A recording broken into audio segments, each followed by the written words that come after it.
Meron talagang mga pagkain na never mong pagsasawaan, no? Yung makita mo pa lang, natatakam ka na agad. Kaya naman dinayo ko talaga ito para ma-solve ang cravings ko. Tara, samahan niyo akong mag-food trip sa...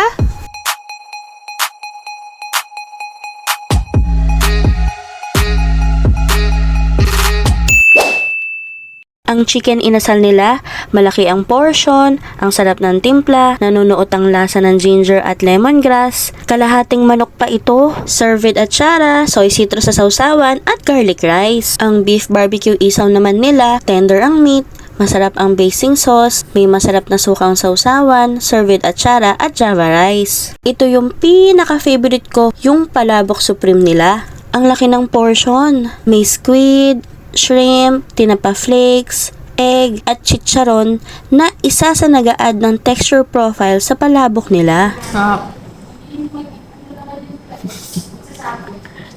Kinilig. Grabe, ang sarap ng sauce na talaga namang masosolve ang cravings mo. Hindi ko talaga mapigilang sumubo ng sumubo sa palabok nila. Nakalimutan ko tuloy na naglo-low carb diet pala ako.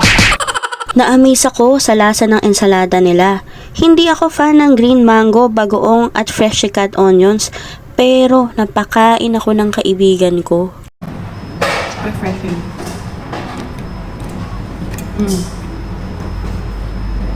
Oh. Ang sarap. Good for sharing. Mas compliment niyo yung bagoong. Tapos creamy ano niya.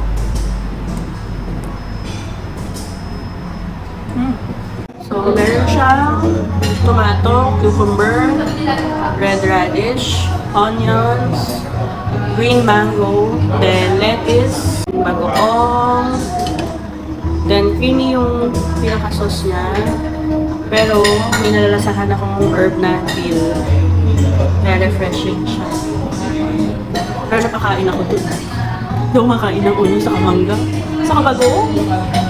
Pinagustuhan ko to, promise. Pangawang kalahati na siya.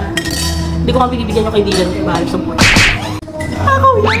For dessert, ito ang pinaka-paborito ko sa rason, yung KLM nila, keso, langka, at mais. Habang kumakain ako nito, naaalala ko tuloy nung mga nasa elementary o high school ako, paglabas ko ng campus, ito kagad ang bibiling kong merienda bago umuwi ng bahay. Once you pop, you can't stop. Grabe! Ito ang tipikal na halo-halo ng mga Kapampangan. Ito katulad ng halo-halo na may ube at sari-saring sangkap. Meron nitong caramelized banana, makapuno at leche flan. Pero yung isa sa nagustuhan ko, pinong-pino yung yelo. Doon alam ko na kung bakit to ang pinagmamalaki ng mga Kapampangan. Uy! Gusto mo ba ng discount sa Razon? Sabihin mo lang ang code na DUDAY, may 10% discount ka na. Woo! Tara na!